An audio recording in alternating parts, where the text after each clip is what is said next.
Welcome to Echoes of Time, a journey into the forgotten worlds and the secrets they left behind. You've probably seen the pictures, a North Korean military parade, all rigid and imposing. And somewhere in that spectacle, there's a woman with this faint, almost unreadable smile. That's Yo Jong, sister of the supreme leader Kim Jong Un. And believe it or not, she might just be the most dangerous woman on the planet. See, there are two completely different versions of her. On one side, you have this polished diplomat, the smiling face of the regime. But on the other, she's got this reputation, the world's most dangerous woman. And that's not just some throwaway line. It comes from experts who are telling us we absolutely cannot underestimate her. So how does that happen? How does the sister of a dictator, a woman who always seems to have this quiet smile, become one of the most feared figures in global politics? And how on earth did she build up so much power inside one of the most secretive countries in the world? Well, to get it, you have to start with the basics. She was born sometime in the late 80s. Get this, even her exact birthday is a state secret. She's the youngest daughter of the former leader, Kim Jong-il, and the only sister of the guy in charge now, Kim Jong Un.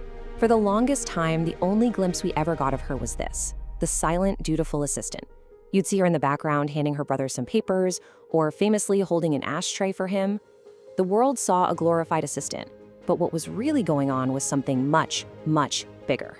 Her whole early life was a masterclass in secrecy. She was like an invisible princess, being shaped into a leader completely hidden from public view. You can see how carefully her path was planned. In '96, she's packed off to a school in Switzerland, living under a fake name, just another student, but you know she was being watched. She comes back, gets a degree in computer science, and then boom, her first public appearance is at her own father's funeral in 2011.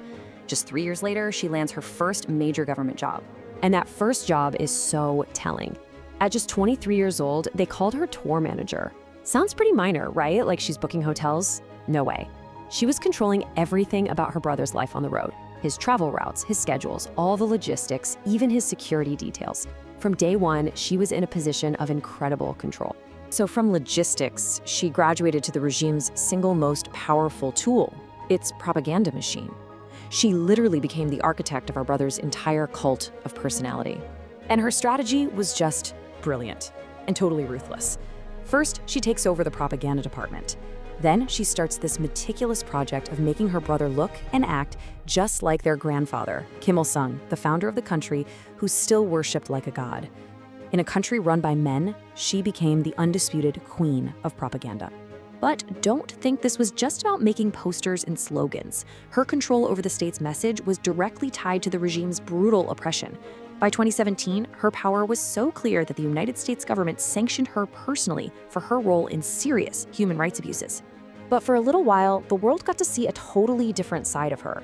It was this moment where the charming diplomat emerged, right before the mask came completely off and the true tyrant was revealed. The 2018 Winter Olympics. It was this huge historic moment.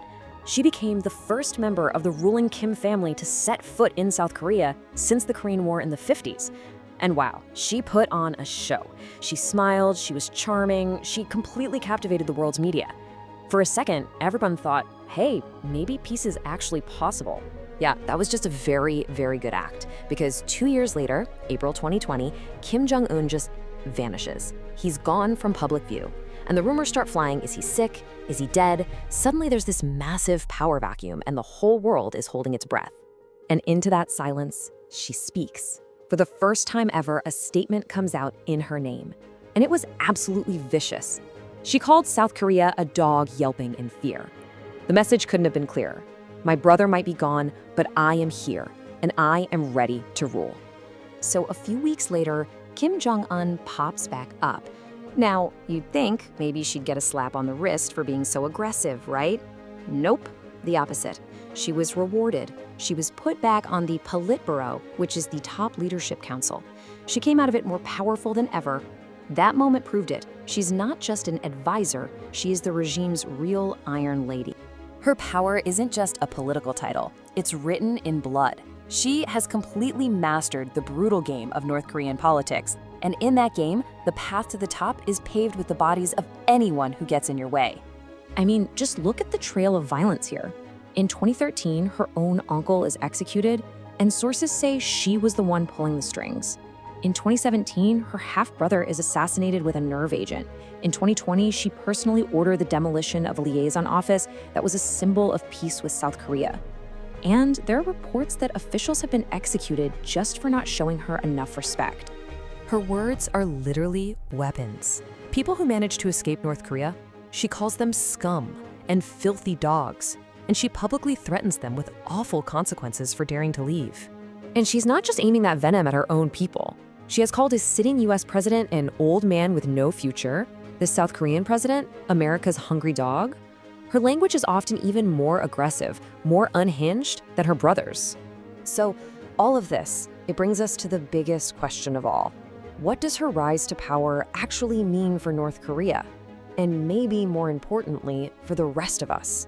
As it stands today, she is without a doubt the second most powerful person in North Korea. In fact, a lot of experts have just started calling her a co-dictator.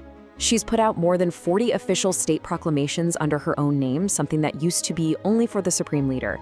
She is the official voice of the nation. And this really puts the scale of her power into perspective. Look, history has had plenty of ruthless female rulers. Think of China's Empress Wu or England's Bloody Mary. They were tough, they ruled with an iron fist.